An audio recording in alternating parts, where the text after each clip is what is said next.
bustling city that never sleeps suddenly turned into a nightmare. The blue skies, usually bathed in the glittering California sun, were now cloaked in thick smoke, turning blood red. The sound of sirens wailed incessantly, interspersed with desperate cries from residents struggling to escape one of the largest wildfires in the city's history. Amid the chaos, Aiden, a firefighter with 15 years of service, stood staring at the towering wall of flames before him. The hot Santa Ana winds blew fiercely, as if breathing life into the ferocious fire. Within minutes, the buildings around where he stood crumbled into ashes. "It's impossible for us to control this," shouted Aiden's colleague, his face drenched in sweat and dust. But it wasn't just the fire that left Aiden in awe. In the distance, he saw a majestic white building standing tall, surrounded by a sea of fire. The Nurul Iman Mosque. The structure seemed to glow amidst the dark, smoke-covered sky, untouched by even a lick of flame. "Look at that!" Aiden exclaimed, his voice trembling as he pointed to the mosque. His colleagues paused for a moment. What they saw defied logic. Every building around the mosque had been reduced to rubble, including the community center just a few meters away. Yet the mosque stood firm, as if protected by an unseen force. Inside the mosque, Imam Sheikh Ahmad and a few congregants were deeply engrossed in prayer. Thick smoke had begun enveloping the area around the mosque since morning, and they knew the fire could engulf their sanctuary at any moment. Yet, instead of panicking, they chose to bow before Allah, seeking his protection. "Allah is the ultimate protector," Sheikh Ahmad said calmly to the anxious congregants. "If we place our trust in him, nothing can harm us without his permission." Outside, the fire crept closer, consuming everything in its path. Some congregants, unable to evacuate in time, could only surrender to fate. But from the mosque's windows, they witnessed something extraordinary. When the fire reached the mosque's grounds, the winds suddenly swirled in a strange way, forming an invisible barrier around the building. The flames never touched the mosque's walls. Elsewhere in the city, Maria, a local journalist, heard bizarre reports about a mosque that had survived in the midst of the inferno. Maria was not one to believe in mystical phenomena, but her curiosity drove her to investigate. "I need to see it for myself," she muttered, adjusting her camera as she headed toward the location. When Maria arrived, she was stunned. The mosque was completely intact. Even the white paint on its walls remained pristine, a stark contrast to the blackened ashes covering the surrounding ground. She approached one of the firefighters. "What happened here?" she asked. The firefighter shook his head, glancing at the mosque. "I don't know. We saw the fire stop as if something was blocking it.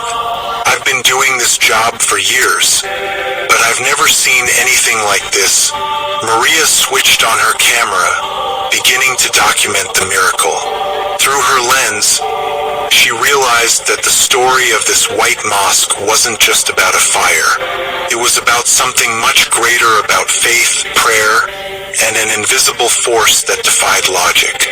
Maria couldn't stop thinking about the extraordinary sight she had just witnessed. That night, she sat in her car, replaying the video of the white mosque that remained intact amidst the devastation. In the footage, the mosque seemed to glow, standing in stark contrast to the blackened landscape and ruins surrounding it. "Is this just a coincidence?" she murmured, trying to find a logical explanation. As a journalist who prioritized facts, Maria was used to uncovering the truth. But this time, what she had witnessed felt beyond human comprehension. Determined to uncover more, she resolved to return to the mosque the next morning to gather first-hand accounts from the witnesses. The following morning, Maria arrived at the mosque, now the center of attention. Local residents, firefighters, and journalists from various outlets had gathered in its courtyard. In front of the crowd, Imam Sheikh Ahmad stood calmly, recounting the events. When the fire came, all we could do was surrender to Allah. We had no fire extinguishers, no help, just prayer. We continued reciting verses from the Quran, seeking protection from the Almighty. Sheikh Ahmad said, his voice soft but filled with conviction. Maria approached one of the congregants who still seemed awestruck. His name was Karim, a volunteer who regularly assisted with activities at the mosque. We thought it was the end. The smoke was so thick, the fire so close. But somehow, the fire stopped at the mosque's courtyard. It was as if there was an invisible wall protecting us. Karim explained. Maria carefully noted down every word, but her mind swirled with questions. How is this possible? What really happened here? Meanwhile, Aiden, the firefighter who had been the first to witness the mosque's miraculous survival, couldn't shake the memory either. After his shift, he visited the mosque, hoping to speak directly with those who had been there. This is the first time I've ever felt small, Aiden admitted to Sheikh Ahmad when they met inside the mosque. I've always believed in science, in logical explanations, but this can't be explained. Sheikh Ahmad smiled gently. Sometimes, Allah's power transcends human logic. Perhaps this is his way of reminding us that there's something greater than ourselves. Aiden nodded, still grappling with the Imam's words. He looked around the mosque, taking in its details. The white dome towering above, the pristine walls without a single stain, and the neatly arranged Qurans on the shelves. It all looked as though untouched, despite the raging inferno that had engulfed the area. But it wasn't just those at the mosque who were affected by this event.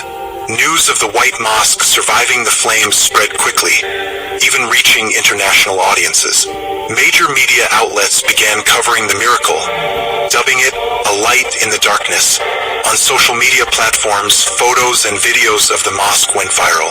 Many praised the event as a sign of God's power, while others questioned how such a phenomenon could occur. Discussions about the White Mosque grew, drawing attention from believers and skeptics alike. That evening, Maria sat in the mosque's courtyard with a few congregants who remained awake, sharing stories of what they had felt during the fire. She sensed something shifting within her, as if the mosque's miracle had opened a door to a world she had never understood before. To me, this mosque is a reminder that there's something greater than what we can see or touch, an elderly congregant said in a raspy voice. Maria looked at the White Mosque once more. Its dome reflected the moonlight, radiating a sense of peace that was hard to describe. For the first time in her life, Maria felt that perhaps there were things that could never be fully explained by logic alone. Maria began her day with a newfound purpose. The miracle she had witnessed at the Nur al-Aman Mosque had changed her perspective on many things, and now she felt compelled to search for deeper answers. The camera and notebook in her hands were no longer just tools for work, but weapons in her quest for the truth. That morning, the mosque was once again filled with people from all walks of life. Some came to pray, while others came out of curiosity. Maria observed how everyone was greeted with warm smiles by the congregants and Sheikh Ahmad. Everyone is welcome here, regardless of their religion or beliefs, Sheikh Ahmad said when Maria inquired about the many non-Muslim visitors. This mosque is a home for all who seek peace. Maria noticed an elderly woman sitting in the corner of the mosque's courtyard, gazing at the building with deep emotion. The woman introduced herself as Mrs. Carter, a retired teacher who had lived near the mosque for decades. "I'm not Muslim," Mrs. Carter said, her voice trembling. "But I know one thing. This mosque is not just an ordinary building. When the fire came close, I felt there was something protecting all of us, not just those inside the mosque." Maria carefully recorded those words.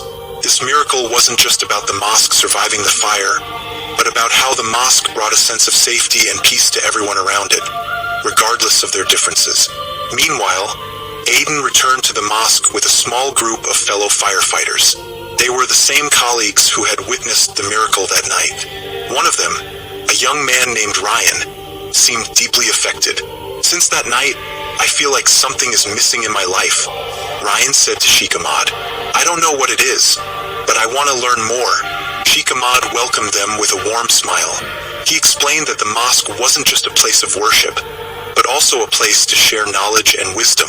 The fire may have been a test, but it is also a lesson for all of us, Sheikh Ahmad said. Aiden, usually skeptical of spiritual matters, began to feel something different. For years I've been putting out fires, thinking we could control everything. But that night, I realized there is a power much greater than us. Elsewhere, Maria decided to meet with a wildfire expert to get a scientific explanation.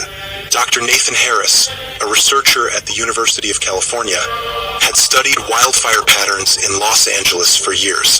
Theoretically, there's no scientific reason why the mosque remained intact, Dr. Harris said as he examined Maria's photos. The Santa Ana winds should have pushed the fire straight toward the mosque. All the buildings around it burned, but the mosque, it's like there was a barrier protecting it. Maria nodded, but she knew that this story couldn't be explained solely from a scientific perspective. There was something bigger than just facts and data. A few days later, a small event again caught Maria's attention. A man named Alex, once known as a staunch skeptic of religion, came to the mosque to speak with Sheikh Ahmad. Alex was an architect who had been involved in the mosque's renovation a few years prior. I don't believe in miracles, Alex said, but I know the construction of this building. The materials are ordinary, nothing special. If the other buildings around here could be destroyed, this mosque should have been destroyed too.